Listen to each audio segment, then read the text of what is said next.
buenos días. El jueves pasado estuvimos considerando por qué la Biblia es palabra de Dios.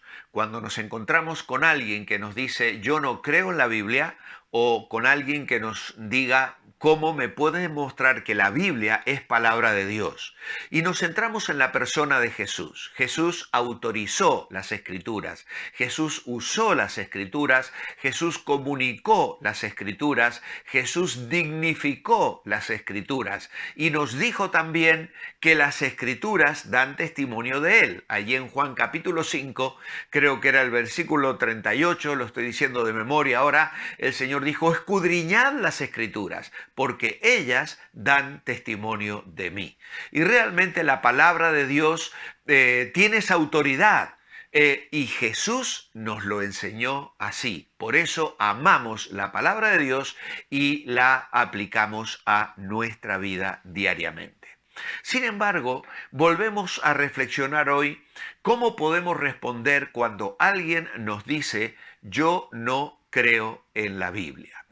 Bueno, es en realidad una buena pregunta o una buena afirmación que nos puede dar pie muy útil a la hora de usarlo como un puente para hablar de Jesucristo y para explicar el Evangelio. Claro, hay una cita aquí en segunda de Timoteo, capítulo 3, versículo 16, que imagino los que somos creyentes de mucho tiempo conocemos perfectamente bien, donde dice, toda escritura es inspirada por Dios y útil para enseñar, para reprender, para corregir, para instruir en justicia, para que el hombre de Dios sea perfecto, perfectamente instruido para toda buena obra. También en la segunda carta del apóstol Pedro, capítulo 1, versículos 21, dice lo siguiente, sino que los santos hombres de Dios hablaron de parte de Dios, inspirados por el Espíritu Santo. Bueno, el tema de la bibliología es un tema verdaderamente apasionante. Creer, aceptar que la Biblia es palabra de Dios. Ahora bien, es cierto que al citar estos dos textos, que son un testimonio interno de que la Biblia es palabra de Dios, eso puede ser que alguien diga, bueno, es lo que la propia Biblia dice acerca de sí misma. Pero ¿cómo puedo yo saber que la Biblia es palabra de Dios? Yo no creo que la Biblia sea palabra de Dios. Primeramente, siempre reconocemos el derecho de creer o no en la Biblia. Defendemos el derecho de que cada persona crea lo que quiera. Pero obviamente una respuesta como esa significa haber estudiado la Biblia, haber leído la Biblia y saber lo que la Biblia expresa. Por lo tanto, si una persona nos dice que no cree en la Biblia, nosotros podemos preguntarle, ¿qué dice la Biblia acerca de cómo el hombre puede tener vida eterna? ¿Ha leído usted la Biblia? ¿Me puede decir qué es lo que la Biblia dice acerca de cómo el hombre puede tener vida eterna? No quiero que me diga lo que usted piensa. Quiero que me diga lo que usted ha leído en la Biblia. Obviamente que esa pregunta suele desarmar mucho a las personas porque generalmente no han leído la Biblia o han leído muy poquito de la Biblia.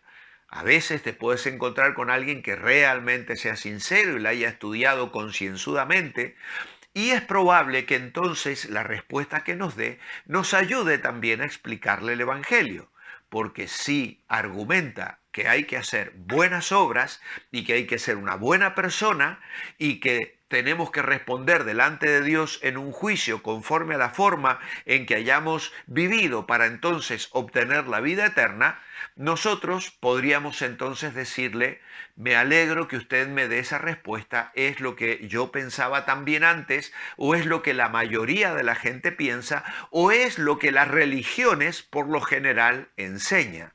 Pero permítame usted explicarle lo que yo he aprendido de que la Biblia enseña acerca de esto, porque lo que usted me está diciendo en realidad está opuesto a la palabra de Dios. Obviamente que tenemos que intentar evitar la idea de yo, el profesor sabio, le enseño a usted, el alumno ignorante. Por supuesto que tenemos que tener mucho cuidado con esa actitud, tenemos que ser humildes, como dice el apóstol Pedro, dar una respuesta humilde ante todo el que os demande razón de la esperanza que hay en nosotros. Pero aún así, siempre tenemos que procurar de alguna manera el que la persona esté dispuesta a escucharnos. Ahora bien, otra manera de enfrentar esta objeción de yo no creo en la Biblia es explicarle lo siguiente.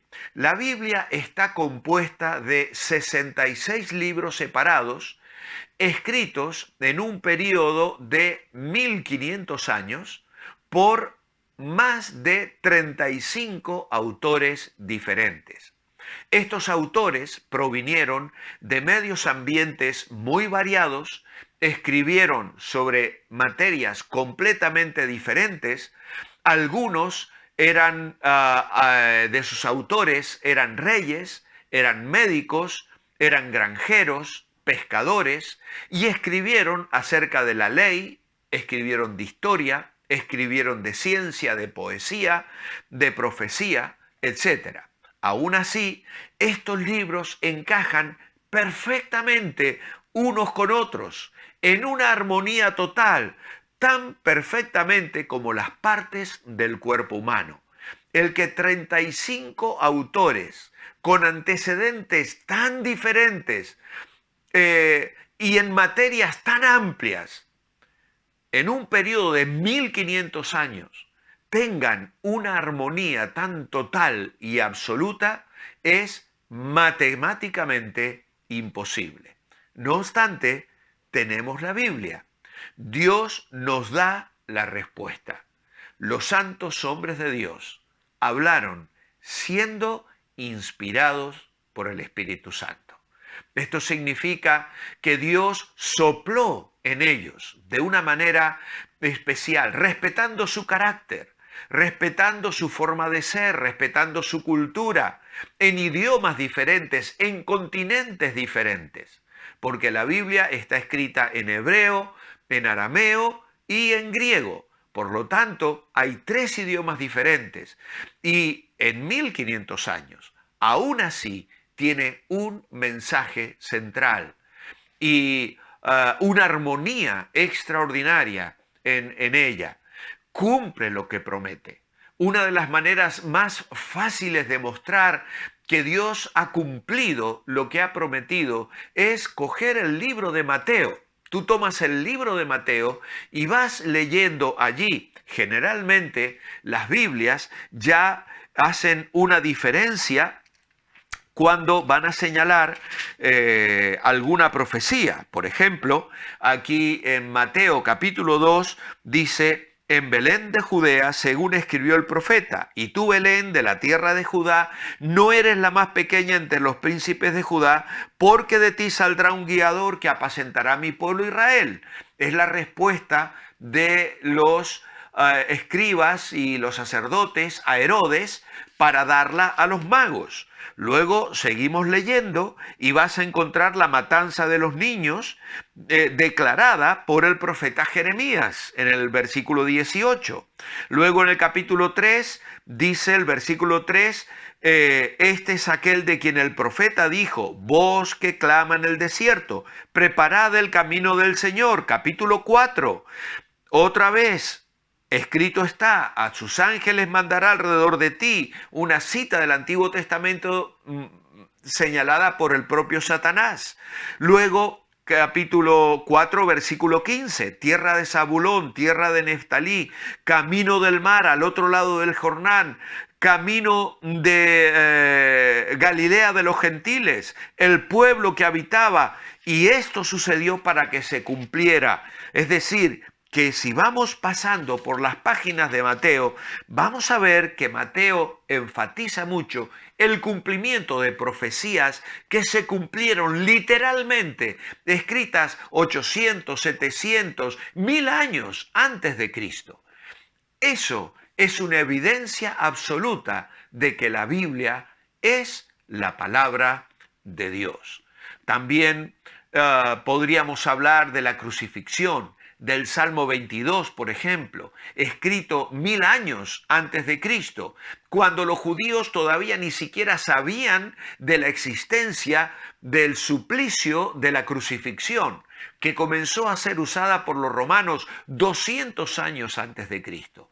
Sin embargo, David, guiado por el Espíritu Santo, relata la muerte por crucifixión de una manera verdaderamente extraordinaria. Incluso señala que las ropas del Señor habrían de ser sorteadas a los pies de la cruz. Todas estas cosas son una evidencia extraordinaria de que la Biblia es palabra de Dios. Más de 300 profecías se cumplieron exactamente en la persona de Cristo, a las cuales él no pudo acomodarse. Por ejemplo, que nacería en Belén, como Herodes se lo explicó a los magos. Nadie elige el lugar donde va a nacer. Jesús no pudo acomodarse a esa profecía. Tampoco cuando estuvo en la cruz pudo hacer que los soldados sortearan sus vestiduras, ni conseguir que los soldados no quebraran ningún hueso suyo, como el Salmo 91 ya anticipaba: hueso suyo no será quebrado. ¿Por qué? Porque él tenía poder para entregar su vida y poder para volverla a tomar. Y la puso después del suplicio, después de sufrir por nosotros. Y cuando llegaron los soldados para acelerar la muerte de los 3 crucificados, vieron a Jesús ya muerto y le hundieron una lanza en el costado, pero no quebraron ningún hueso suyo. Por lo tanto, hubo profecías que se cumplieron después que Cristo había muerto. Todo esto son señales externas, claras y evidentes de que la Biblia es la palabra de Dios. Y esto matemáticamente sería algo imposible de que se pudiera cumplir en una sola persona, como se cumplieron en la persona de Jesús. Esto habla de que matemáticamente es una cifra escandalosa que nuestra mente no puede abarcar. Si nosotros cubriéramos la extensión de toda la provincia de las 4 provincias de Galicia, de 30 centímetros de monedas de euro, y marcáramos un solo euro y lo tirásemos en medio de esa multitud de euros, y tomáramos a una persona, le cubriéramos los ojos y le dijéramos que escogiera un euro, la posibilidad de que esa persona sacara el euro que nosotros hemos marcado es la misma posibilidad que existiría de que tantas y tantas profecías se cumplieran en una sola persona como se cumplieron en Jesús. ¿Por qué? Porque la Biblia es la palabra de Dios y da certeza a nuestra fe. Este libro maravilloso que amamos, seguimos, obedecemos y del cual nos alimentamos día tras día en nuestra vida. Por eso, como el salmista decimos, lámpara es a mis pies tu palabra y lumbrera a mi camino. Son la herencia que he tomado. Me regocijaré en tus estatutos. El Salmo 119 nos invita a amar y seguir este libro cada día de nuestra vida. Que el Señor os bendiga.